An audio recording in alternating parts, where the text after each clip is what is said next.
Agradecer, pastor Edeli, pastora Silvia, pela Amém. oportunidade. Então, nós vamos conversar hoje, meus irmãos, minhas irmãs, sobre um tema muito recorrente de coisas que vêm acontecendo e que são normais dentro da nossa jornada, que é o sentimento de abandono. Então, se a gente fosse pensar no tema dessa nossa conversa hoje, é na perspectiva de como Deus não se esquece de nós, como o Senhor, Ele não nos desampara. Se nós pararmos para pensar, quando a gente olha principalmente filmes ou séries, os momentos de maior tensão nesses filmes de terror, nesses filmes de suspense, são quando as pessoas estão sós. É a pessoa só no quarto escuro, que de repente chega o Jason, sexta-feira 13, ali com aquela serra elétrica. É a pessoa fugindo do Fred Krueger sozinha naquele pesadelo. É a pessoa, a menininha numa floresta escura. A maioria dos momentos de tensão que são projetados dentro da mente humana tem como base a solidão, o sentimento de abandono. A Bíblia nos fala que é ó quão bom e quão suave nós termos comunhão com os nossos irmãos, e uma das verdades disso, que nos faz entender o porquê é bom a companhia, é o próprio Deus. Deus é um ser relacional, é Pai, Filho e Espírito Santo. Se não bastasse os anjos, se não bastasse os seres humanos, se não bastasse os animais, Deus, ele gosta de congregar, desse sentimento de estar junto. E quando a gente passa por um problema, uma das maiores dores que nós temos é o abandono, é a solidão. Lá em Isaías 49:15 diz o seguinte: acaso pode uma mulher esquecer-se do seu filho que ainda mama, de sorte que não se compadeça do filho do seu ventre? Mas ainda que esta viesse a se esquecer dele, eu, todavia, não me esquecerei de ti. Por que que o Senhor fala isso? E por que que quando nós olhamos a Bíblia, nós vemos muito o Senhor falando numa perspectiva de pai? Nós temos esse sentimento de paternidade, o sentimento de servos dele, o sentimento de fazermos parte do reino, mas em Isaías ele deixa muito evidente um sentimento que transpassa a maternidade. É porque o amor desse Deus é tão grande, tão maravilhoso, que ele deixa claro para a gente que ainda que uma mãe se esquecesse, a gente às vezes vê na televisão a mãe que vai muito atarefada deixar o filho na escola, deixa um, tem um outro menorzinho na cadeirinha, sai dali para fazer compra e esquece o garoto trancado dentro do carro. Ela deixou de ser mãe, ela deixou de amar? Não, mas ela esqueceu, teve um lapso de memória. Só que nós servimos um Deus tão grande, tão presente, tão poderoso nas nossas vidas, que nós temos que ter a certeza que ainda que isso ocorra com a mãe que ama o filho que saiu das suas entranhas, o nosso Deus, ele não se esquece de nós. E o deserto, ele nos leva a sentir essa dor do esquecimento, essa dor do abandono. O cônjuge abandona, o esposo abandona a esposa abandona o esposo. De uma hora para outra, a gente perde de uma vez só o convívio com o sogro, com sogra, com o cunhado, com o sobrinho. Às vezes o cônjuge sai e leva os filhos. E a gente se vê nesse deserto da solidão e do abandono. Isso dói. A gente não pode minorar essa dor. Machuca. E começam os questionamentos. Os questionamentos começam aqui, dentro da nossa visão. Mas por que que o meu cunhado não gosta mais de mim? Por que que a minha sogra ou meu sogro não falam mais comigo? Pessoas que comiam na nossa mesa. Pessoas que às vezes nós ajudamos em oração, financeiramente, moralmente, viram as costas para nós. Não é errado em um certo momento a gente sentir isso, mas a gente não pode deixar isso virar uma raiz de amargura, porque vai tomar conta da nossa mente e nós passamos a questionar o Senhor. Que o Senhor, de repente, também nos esqueceu. Quando a gente vê Asaf, que foi um salmista, falando lá no Salmo 73, versículo 3, pois eu invejava os arrogantes ao ver a prosperidade dos perversos. Ele entrou num nicho mental de indignação tão grande para questionar o Senhor, que ele começou a invejar a prosperidade do ímpio. E aí eu falo de uma experiência que eu tive em relação a isso, que eu tenho um casal de vizinhos aqui, que eles assim, são meus amigos, mas são de uma religião de matriz africana. Eu os amo de paixão e são pessoas que o Senhor, inclusive, colocou para eu pregar o evangelho para eles. Mas teve um dia que eu olhei para eles e falei: Senhor, eu sou teu servo. Os dois não, mas os dois estão aí convivendo com a família, de pé. E um dia eles estavam até me aconselhando: olha só o que aconteceu. Membros até da nossa comunidade eclesiástica passam a esquecer de nós, ao passo que um casal de pessoas que não tem nada a ver com a nossa fé começa a nos aconselhar em relação à fé. A esposa desse casal falou para mim: busque a Deus, vá na sua igreja, não pare de orar, tome um passe, né? Eles falam passe, ele falou: pede para o pastor colocar as mãos na sua cabeça. E aí eu comecei a questionar o Senhor: Senhor, e aí? E aí me veio essa palavra que eu não posso invejar a prosperidade do ímpio. E lá mais na frente, Asaf vai entender isso também. Como a gente tem que pensar pela perspectiva que o Senhor não nos abandona. E o que nós temos que ter em mente na hora que essa sensação de abandono, de desprezo e de descaso vem? Primeiramente, nós temos que nos posicionar no Senhor. Tomar uma posição incisiva como servo de Deus, pensando que porque dele, por ele, para ele são todas as coisas. Nós não somos o fim, nós não somos o centro do coração de Deus. Deus tem propósitos na nossa vida para nós glorificarmos o nome dele. Seja na saúde, seja na doença, seja na alegria, seja na tristeza. Nós temos de ter fé e a confiança nesse Deus, que ele está no controle de tudo. Se nós começarmos ou continuarmos na perspectiva dos questionamentos, se sentindo abandonados pelo Senhor, abandonados pela nossa comunidade de convívio, vai vir uma coisa bem clara a reboque, que é o medo. Nós vamos passar a ter medo de tudo, vamos ter medo da sombra, ter medo da água, ter medo do trovão, ter medo do demônio. Ao invés de buscarmos nos fortalecer no Senhor, entendendo que Ele cuida de nós diariamente, nós vamos começar a dar mais ibope para Satanás. Nós vamos pelo caminho do misticismo, nós vamos ter medo da macumba, da pombagira, e não é isso que Deus quer para nós. Nós não podemos diminuir o poder do Senhor, a onipresença, a onipotência, a onisciência dele. Satanás pode fazer barulho, ele vai fazer barulho, não interessa, nós não estamos sozinhos. O Senhor não se esquece de nós, ele não se esqueceu de você, minha irmã, ele não esqueceu de você, meu irmão. Se você está aqui ouvindo essa palavra hoje, é uma das provas que o Senhor não se esqueceu de você. E aí o que acontece? Vem a dúvida, a sensação de esquecimento, o medo e a autopiedade, a comiseração. Isso vai crescendo dentro de nós. Porque a minha esposa não gosta de mim. Minha esposa ou meu esposo está me humilhando. Ele está apontando dentro da minha cara. Eu não fiz nada. Eu sou muito santo. Eu sou maravilhoso. Eu sou maravilhosa. E aí a gente começa a entrar num sentimento de autopiedade que vai virando uma soberba, achando que a gente não fez nada. Mas cada um tem responsabilidade. Só que Deus é tão misericordioso que Ele usa dos problemas, das dificuldades, para nos ensinar em amor. É difícil ouvir uma palavra dessa? Não é fácil. Mas a gente vê lá no Salmo 73 e 17, dando essa sequência do que Asaf falou, essa celeuma que estava na cabeça dele, ele coloca: até que entrei no santuário de Deus e atinei com o fim deles, com o fim de quem não serve a Deus. Meus irmãos, minhas irmãs, não vamos nos comparar ou pensar na prosperidade do ímpio.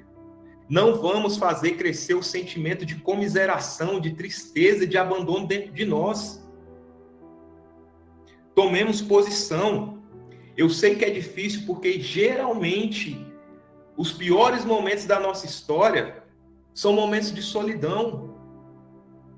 E nós somos abandonados e jogados dentro de um poço, dentro de um buraco, por aqueles que a gente menos espera. Vamos pegar o exemplo de José. Às vezes as pessoas trabalham na perspectiva de José e não entendem muito o que aconteceu ali. José, ele era o filho ali amado de Jacó, filho da mulher que ele amava, de Raquel. Ele tinha uma certa predileção? Tinha. Mas José não tinha culpa disso.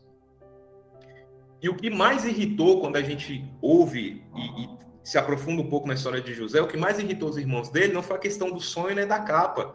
É porque José tinha tido uma missão de Jacó para olhar o que os irmãos andavam fazendo. E não é porque José era o dedo duro, que a gente usa no jargão policial militar, o alcaguete. Não, é porque naquela época era o seguinte: se o filho fazia uma coisa boa, era o filho de Jacó, tá, ó, nota 10. Se o filho fazia uma coisa ruim, era o filho de Jacó, não era o nome da pessoa que era levada. Então, o patriarca da família tinha esse cuidado de ter alguém fazendo esse balanceamento. E quem foi que o premiado com isso? Foi José. Zelando pelo nome da família. E o que aconteceu com ele? Entendemos que é projeto de Deus. Como nós estamos dentro do deserto também, com a permissão do Senhor e guardados por Ele, para um propósito maior lá na frente. Ele foi jogado dentro de um poço, dentro do buraco, por quem? Pelos seus inimigos? Não, pelos seus irmãos. Qual seria o posicionamento dele dentro daquele buraco? Qual é o nosso posicionamento hoje dentro do buraco? É reclamar contra o Senhor? É achar que o Senhor nos esqueceu? É reclamar contra o meu irmão, contra o meu cônjuge, contra o meu pai, contra a minha mãe, contra o meu sogro, contra a minha sogra? Qual é a nossa posição? Se nós tivermos uma posição de murmuração, de reclamação, de autopiedade, nós vamos permanecer dentro do buraco, ad eterno, para sempre. O que aconteceu com José? Foi retirado, foi vendido, a história todos nós conhecemos, foi parar no Egito, na casa de Potifar. O que acontece? Foi perseguido ali pela esposa de Potifar, caluniado, foi parar na prisão, mas Deus reverteu a história dele. Foi criado um cargo que não existia no Egito, cargo de governador. Em tudo que ele colocava a mão prosperava. E lá na frente, aqueles irmãos que ele tanto amava, e a gente não vê em nenhum momento a palavra de Deus falando que José nutria mágoa ou ódio daqueles irmãos, nem no momento que ele estava no poço, nem no momento que ele estava na cadeia. Ele tomou um posicionamento. E se a gente tentar ver o lapso temporal da história de José, para ele chegar ao ponto de trazer os irmãos, se revelar aos irmãos, ver o pai e ver as promessas do Senhor cumpridas na vida dele, não foram 2 meses, não foram 10 meses. E às vezes a gente está 1, 2 meses, 10, 1 ano, 2, 3, reclamando. Meus irmãos e minhas irmãs, Deus não se esqueceu de você. Deus não mente. Deus não é surdo. Deus não é cego. Ele sente a sua dor.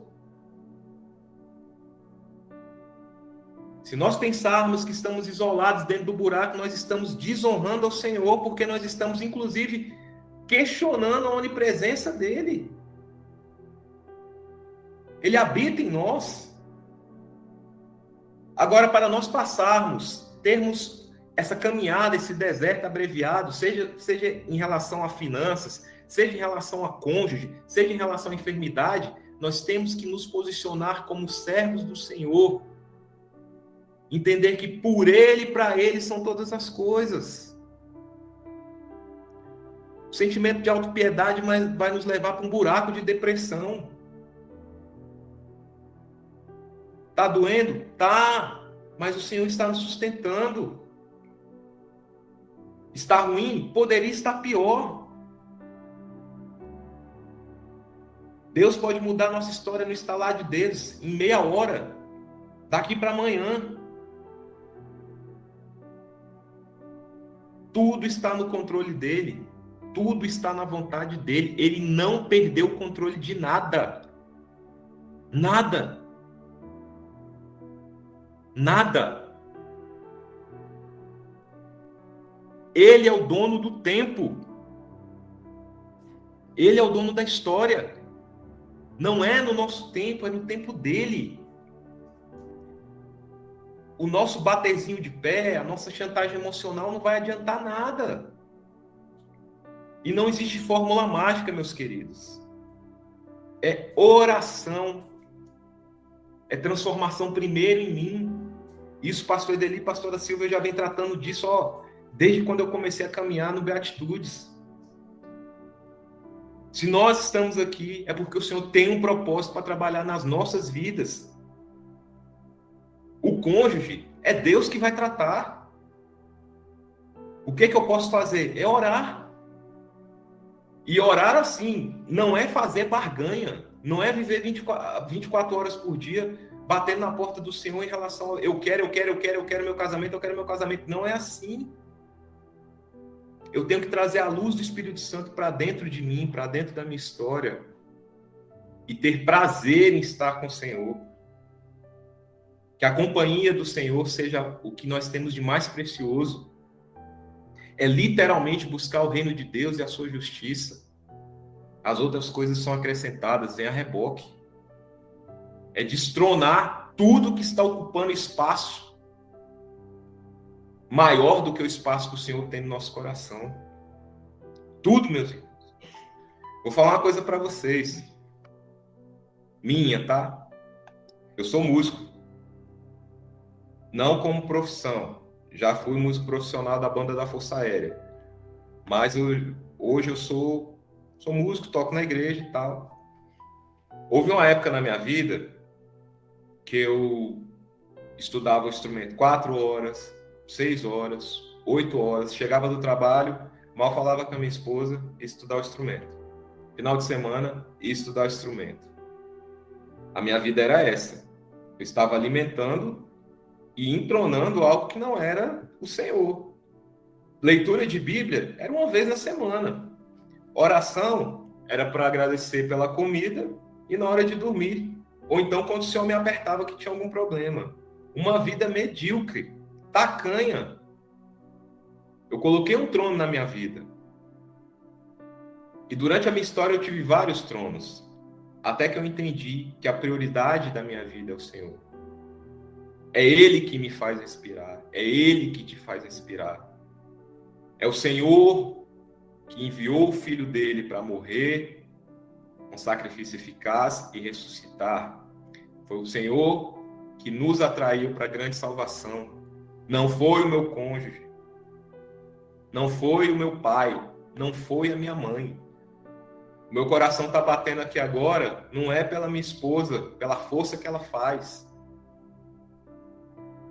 Ela não é minha alma gêmea, até porque não existe alma gêmea. E aí abro um parênteses para as frases de efeito que o mundo tem, que a gente tem a mania de levar para a nossa cabeça. Não existe alma gêmea, meu querido, minha querida. Nós somos uma só carne. Nós nos casamos, somos uma só carne. Isso é desfeito só com a morte. Mas com a morte se desfaz. E não tem assim a minha alma atrelada à outra. Não existe isso. O Senhor, Ele é dono da nossa história. E pode todos nos abandonar. Todos podem nos abandonar. Mas a gente tem um Deus que vela por nós. Então, tenhamos essa consciência. O Senhor não se esquece de ninguém que está aqui. Pelo contrário, às vezes nós que nos esquecemos dele. Nós esquecemos da bondade, nós esquecemos da fidelidade, nós esquecemos da misericórdia. Certamente que a bondade e a misericórdia me seguirão todos os dias da minha vida, não é isso que o salmista fala? O Senhor nos coloca essa escolta maravilhosa, bondade de um lado, misericórdia do outro. E a gente se esquece disso. A gente só pensa no problema, só pensa no cônjuge, só pensa na obra de feitiçaria. Ah, será que fez macumba? Será que não fez? A gente, por nossa boca e nossas palavras, a gente dá superpoderes para Satanás, que ele não tem. E diminui o poderio do Senhor na nossa história, na nossa vida. Minhas irmãs, meus irmãos, vamos nos segurar na palavra de Deus. A Bíblia não é só caixinha de promessa. Precisamos ter intimidade com o Senhor. É no joelho que a gente vence. É orar sem cessar. É vigiar. É uma vida de oração. Que o prazer não tire o nosso foco do Senhor. Que a tristeza não tire o nosso foco do Senhor. Mas que tudo seja para o Senhor. Que nós apenas não lacrimejemos o nosso coração, mas que os nossos olhos, mas que o nosso coração chore na presença do Senhor com sinceridade. Que as nossas lágrimas não sejam apenas de tristeza, mas sejam de um coração contrito e quebrantado. Sejamos fiéis ao Senhor, meus queridos. Sejamos fiéis a Deus. Deus tem bênçãos na sua vida, sim. Deus tem coisas para fazer além da restauração de casamento. Tem ministérios na vida de pessoas aqui que precisam ser reavivados. Pessoas que têm dons, que o Senhor Deus deu dom da palavra, dom da oração para repreender demônios. E Deus tem mistérios na vida de cada um que nós possamos buscar isso. O Senhor tem muito mais para nós. Muito mais. Restauração de casamento é a cerejinha do bolo. Se alegre, meu irmão. Se alegre, minha irmã. Você não está sozinho, não. Deus está com você. Deus não se esquece de você. Ele está aí dentro da sua casa, dentro do seu coração. Vamos tomar uma atitude, uma postura de filhos do Senhor. Levantar a cabeça, levantar os olhos e ver que o socorro vem do Senhor. O socorro não está aqui dentro da minha lei de visão. O socorro não está no sal ungido. O socorro não está nas campanhas. O socorro não está na oração que toda hora eu tenho que pedir. Ore por mim, ore por mim, ore por mim. Não, meu irmão. É uma bênção você ter pessoas de oração, parceiros de oração. Mas a posição, o posicionamento é individual e particular. Tem um hino da Assembleia de Deus que eu gosto muito, que ele fala que com Jesus a minha alma deseja estar no jardim em constante oração. Quando a noite chegar e o mal me cercar, eu quero estar em constante oração. Isso é posicionamento, meu querido, minha querida. Vamos nos posicionar como filhos amados.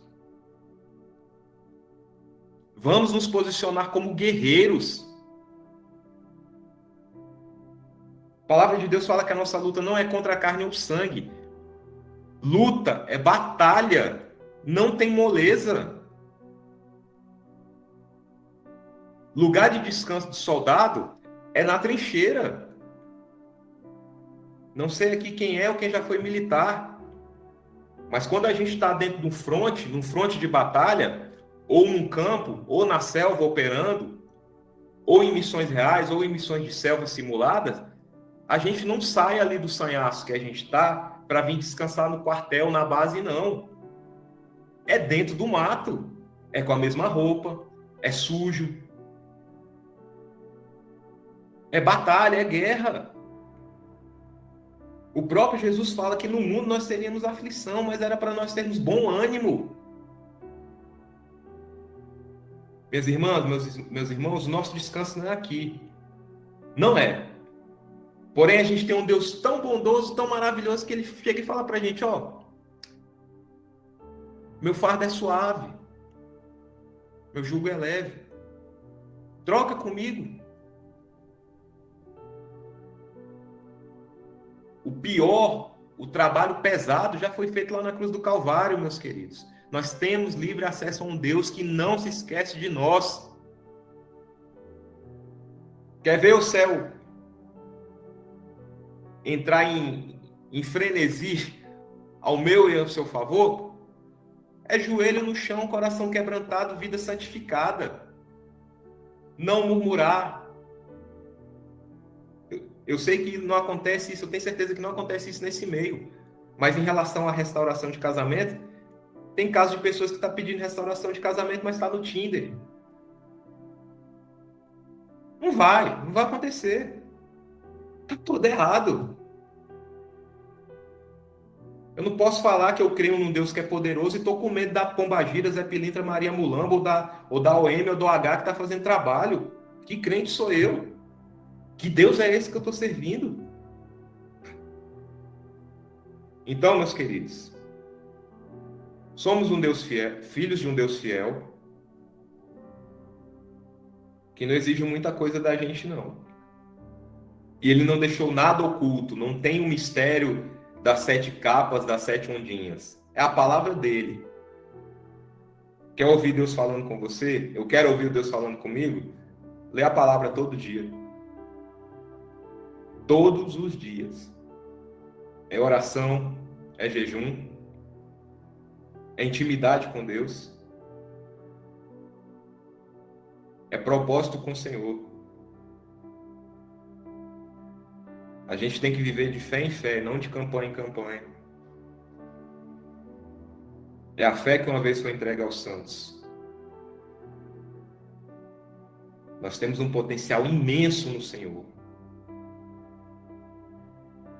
Nós temos força em Deus. Nós temos a alegria do Senhor, que é a nossa força. E eu estou falando essas coisas para vocês, não é de ouvir falar, não.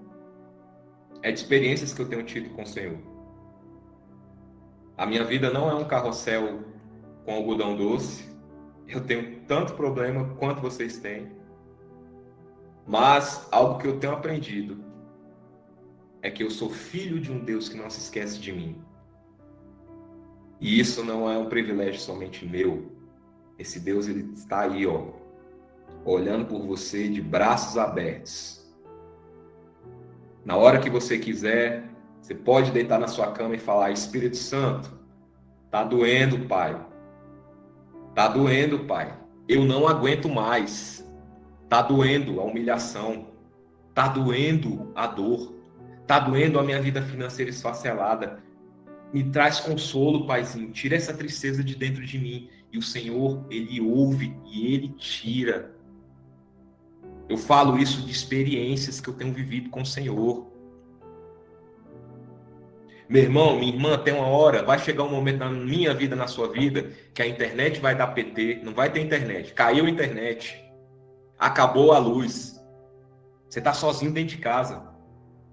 Nem o cachorro vai latir e te lamber para te fazer uma companhia. E aí? Não vai ter ninguém para pedir oração. Mas eu e você, nós temos livre acesso ao Pai. Não vamos minimizar o poder desse Deus. Não vamos colocar o nosso problema e a nossa dificuldade acima do poder desse Deus. Deus é fiel. Eu vou insistir nisso porque o Espírito Santo de Deus está me incomodando para falar. Deus não se esqueceu de você. Eu e você que temos a tendência de nos esquecer dele e sairmos da posição que ele quer que nós estejamos. Sede santos porque eu sou santo. Buscar primeiro o reino de Deus e a sua justiça, as demais coisas serão acrescentadas. Meu querido e minha querida, falta pouco para a sua vitória. Insista. Reveja os seus caminhos, reveja a sua estratégia, reveja o seu pensamento. Olhe para o alto. Está acabando. Insista um pouco mais. Tenha paciência para entender o tempo de Deus. Tenha paciência. A fé é o firme fundamento das coisas que não se veem, mas das coisas que se esperam. Se você espera a restauração do seu casamento, do seu matrimônio, comece a gerar isso dentro de você. Isso não é lei da atração, não. Isso é fé. Se você quer que a sua esposa seja uma esposa melhor, Já comece a se enxergar como um marido melhor e haja como um marido melhor. Se você quer que seu esposo seja um esposo melhor, comece em você. Pare com a murmuração. Faça coisas que glorifiquem o nome do Senhor. Seja sábio, seja sábia. Tenha sabedoria e fé para saber que esse Deus que não se esqueceu de você, ele opera, ele trabalha, ele muda caráter, ele inclina coração, ele muda histórias, ele muda destino. E a mão dele não está encolhida. Era essa palavra que eu queria trazer para vocês essa noite. Não vou me delongar mais, porque a gente tem que ir até onde o Espírito Santo de Deus nos orienta. Meus irmãos, minhas irmãs, creiam. Creiam. Ao terminar essa live, dobre o seu joelho e fale com esse Deus que não se esqueceu de você. Não peça pelo seu cônjuge, não tenha autocomiseração, mas tenha um coração quebrantado. E clame a esse Deus. Peça para ele abrir os seus olhos espirituais. Nós temos uma palavra na Bíblia que fala sobre Eliseu. O reinado de Israel estava... O reinado de Israel estava em guerra com a Síria. E em determinado instante, o rei da Síria começou a ficar preocupado porque ele tentava fazer emboscadas contra Israel e não conseguia. Até que um dos servos dele falou, lá tem um homem de Deus chamado Eliseu, que o Deus dele mostra para ele até o que você fala dentro do seu quarto. E aí o rei da Síria, onde é que ele está? Aí descobriram onde Eliseu estava. Aí o rei da Síria armou uma emboscada. E Eliseu tinha um servo, né? Algumas versões falam que era o moço dele. Viu essa emboscada, viu os exércitos descendo e chegou desesperado para Eliseu. Eliseu fala para ele, olha, calma.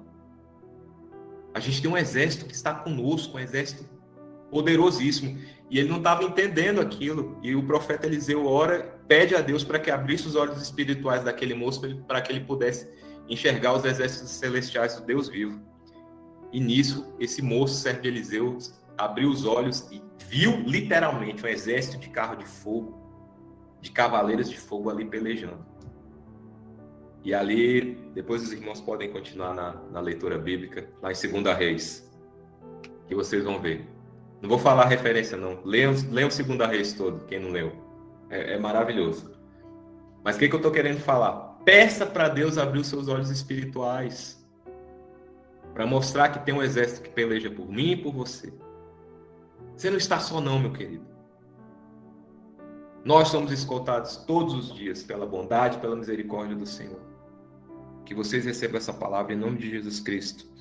Tem um detalhe que eu queria que vocês meditassem nisso também, na questão do posicionamento.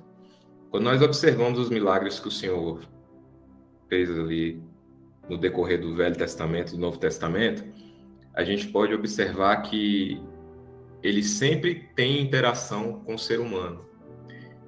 Então, quando ele foi ressuscitar Lázaro, Jesus foi ressuscitar Lázaro, ele poderia ter estendido a mão e a pedra ter saído do lugar. Mas ele falou, tirem a pedra. Moisés abrindo o Mar Vermelho. O Senhor poderia ter soprado e só falado para Moisés, pega o povo e vai andando. Mas ele deu uma ordem para Moisés entrar em ação também. Toca essas águas. Elias, na caverna, ele teve que levantar para comer. Comeu, bebeu, dormiu. Depois de estar alimentado, descansado, o Senhor falou, agora você vai caminhar. Posicionamento, meus queridos. Posicionamento. Precisamos nos posicionar. E a posição de vitória do cristão é joelho no chão, falando com o Papai do Céu, cabeça erguida, olhando para de onde vai vir o socorro, e a alegria de saber que Deus está no controle de tudo. Vamos orar. Pai de amor, nós te agradecemos pela tua misericórdia, meu Pai. Nós somos gratos por essa noite. Somos gratos, pois o Senhor tem nos conduzido a ser aquilo que o Senhor quer que sejamos. Em nome de Jesus Cristo, eu venho te pedir por misericórdia nas nossas vidas, meu Deus. Estenda as tuas mãos sobre nós. Que nós possamos ter a dimensão do que o Senhor quer fazer conosco. Abre os nossos olhos espirituais, que nossos olhos estejam abertos, nós possamos buscar o espiritual, não para ver demônio, não para ver obra de feitiçaria, mas nós possamos buscar o espiritual para vermos a tua mão poderosa, os teus exércitos agindo ao nosso favor. Nos dá compromisso de sermos santos, Senhor, de rejeitarmos o pecado, de rejeitarmos toda a sujeira que nos persegue. Que nós possamos entender, ter sempre a consciência que o teu Espírito Santo fala conosco e que o Senhor é fiel, que o Senhor nos guarda. Toca no coração de cada um aqui, Senhor, trazendo alegria, trazendo tranquilidade, tirando toda ansiedade. Tenhamos a consciência pelo Senhor que nós somos os teus filhos, que nós não somos piores do que ninguém, mas que nós somos lavados e remidos, salvos pelo poder do sangue de Jesus Cristo. Sê conosco, em nome de Jesus. Amém.